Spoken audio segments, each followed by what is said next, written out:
He expected silence. The kind of silence that seems to swallow a house whole after midnight. Distant HVAC hum, the soft click of a security system settling back into its groove, the faint exhale of the city through the trees. He'd left a glass half full on the kitchen island and the house would be just as he'd left it, perfect, pristine, empty. Instead, as he drove up the long, moonlit drive, light spilled from the tall windows like warm honey. Voices, soft at first, then a wave of laughter, swept across the front lawn. Music, unscheduled and unfamiliar, threaded through the hedges. He killed the engine and sat very still, watching his own home glow like something borrowed from a different life. He walked to the front door, key in hand. The lock clicked. The foyer opened into a world he hadn't expected. The grand hall, normally a satin shelves of silence and imported art, had been rearranged. Tables pushed aside, chandeliers dimmed to a friendlier glow. Cross-legged children sat on Persian rugs, some leaning forward, eyes bright. A woman he had only ever called Rosa, the housekeeper of 15 years, stood at the head of the room, a stack of old dog-eared textbooks by her feet. Around her, the staff, gardeners, drivers, the late-shift security guard, took turns addressing the small crowd. A projector showed a makeshift slideshow of hand-drawn maps and children's faces. Plates of food lined a long-side table. Paper lanterns swung gently from the chandelier. He stopped dead, the suit he'd been wearing suddenly too formal for this scene. For a beat no one noticed him. Then Rosa looked up. Her expression was the same molten mixture of warmth and iron that had steadied the house through repairs, tears, and every awkward holiday he'd outsourced. She smiled, and in that smile was a question he hadn't been prepared to answer. "You should be asleep," he said, and the sentence sounded both like a reprimand and an apology. "You should be home earlier, sir," she replied, stepping forward without hesitation. There was no ceremony in her voice, no tremor of submission, just a plainness that had always unnerved him. "But sit, please." He obeyed because the room had already rearranged his expectations. He noticed a boy, about 9, sitting on the rug, knees tucked under, a school uniform 2 sizes too big. He had seen this child around the neighborhood months ago, chasing after a stray dog near the market, bare-toed and quick. He had the look of someone who knew hunger intimately but didn't like the way it looked on his face. "Who are these people?" the billionaire asked finally. He tried not to let the edge of curiosity sound like judgment. "Neighbors, students, volunteers," Rosa said. "And this," she tapped a dry erase board behind her, "is after school. It's tutoring, rehearsal, a dinner for the kids whose parents work late or 2 jobs. It's where Ms. Herrera teaches them math, where Jamil runs the robotics club, where Coach Tom gets them running so they don't spend evenings on the street." He remembered Ms. Herrera, the retired math teacher who'd once tutored his nephew. He looked at Coach Tom, who used to maintain the courts near his property, at Jamil, the driver who had delivered his dry cleaning for years. They all smiled like people who had finally been let into a secret they were proud of. "You turned my house into a school," he said.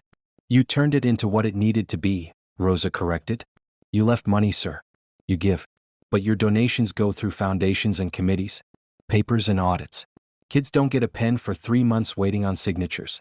So," she spread her hands as if summing up months of small rebellions, "we're doing what we can." Quietly.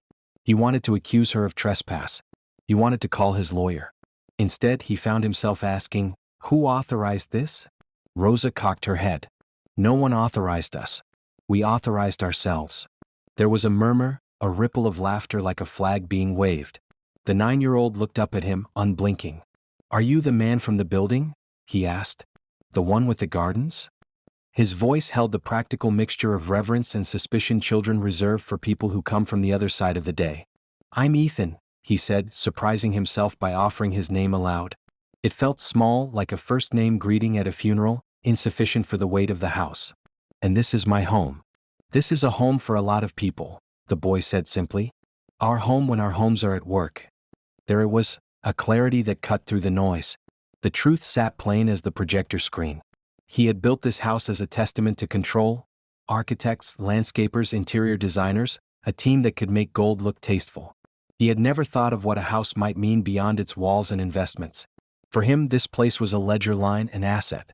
For Rosa, it was a resource. For the children, it was a second chance at homework and dinner.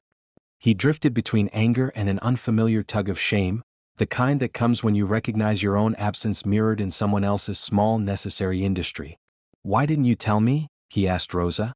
"Because you'd have stopped us," she said. Because this isn't about your permission. It's about making sure the kids in our neighborhood have places to be. And because, for whatever it's worth, your money does more folded into supper and tutoring than stamped on another report. He thought of the foundation he'd set up 3 years earlier, an elegant website, glossy annual reports, a photo of his handshake with a mayor. It had been enough to get a good night's sleep and a sound headline. It had never been enough to get a child an after-school snack the same week his donors were applauding at a gala. Someone started a quiet rendition of a song. A little girl, maybe 12, perched at a battered upright piano in the corner. She played with such concentration that his breath caught, fingers moving like they'd been tutored by gravity. Her melody folded into the room, and he felt, for the first time in years, the room being owned by people who lived in less measured increments than his bank statements. He moved through the crowd as if through a dream, shaking hands, answering small questions. A woman pressed a paper plate into his hands, a heap of rice and stew, the smell like home and immediate hunger.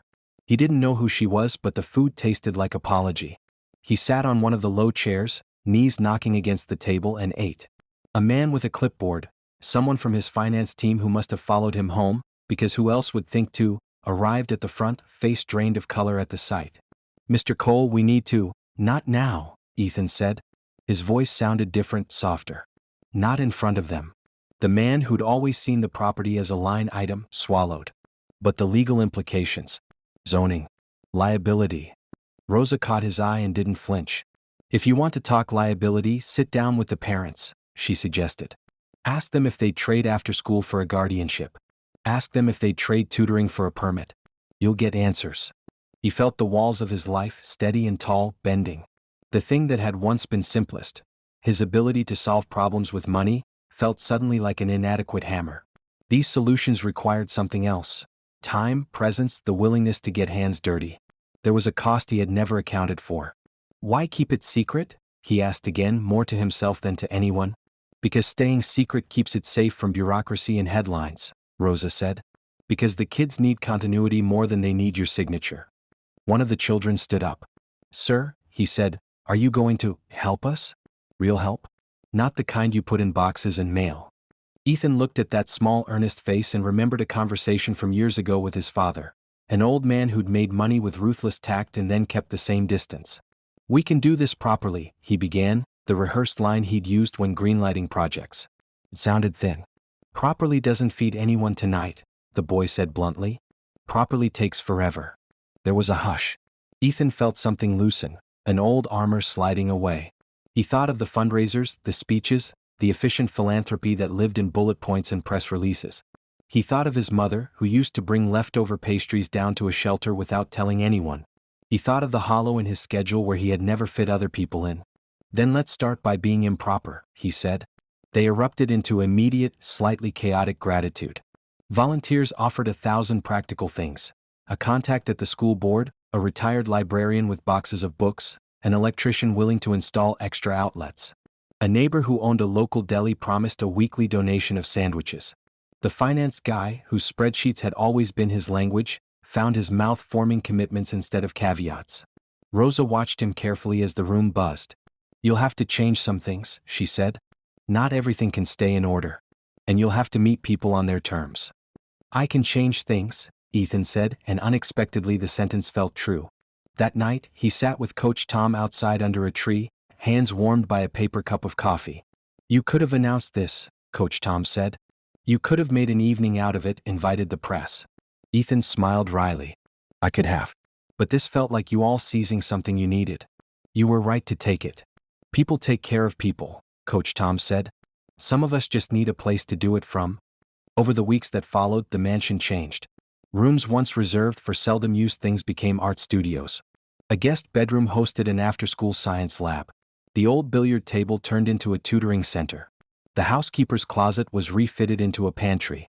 The staff developed staggered schedules so the children always had an adult who knew them.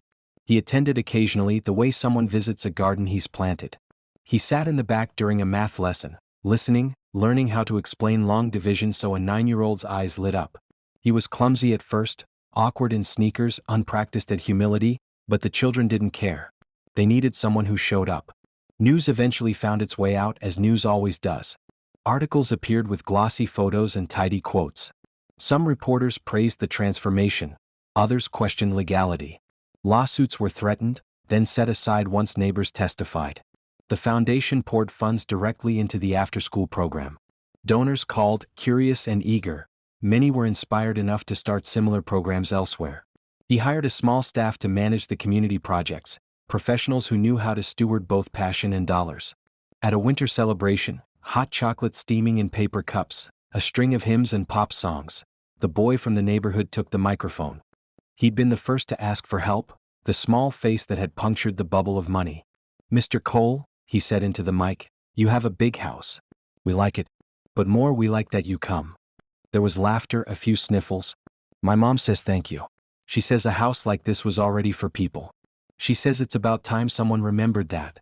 Ethan looked at Rosa, who was dabbing corners of her eyes with a napkin.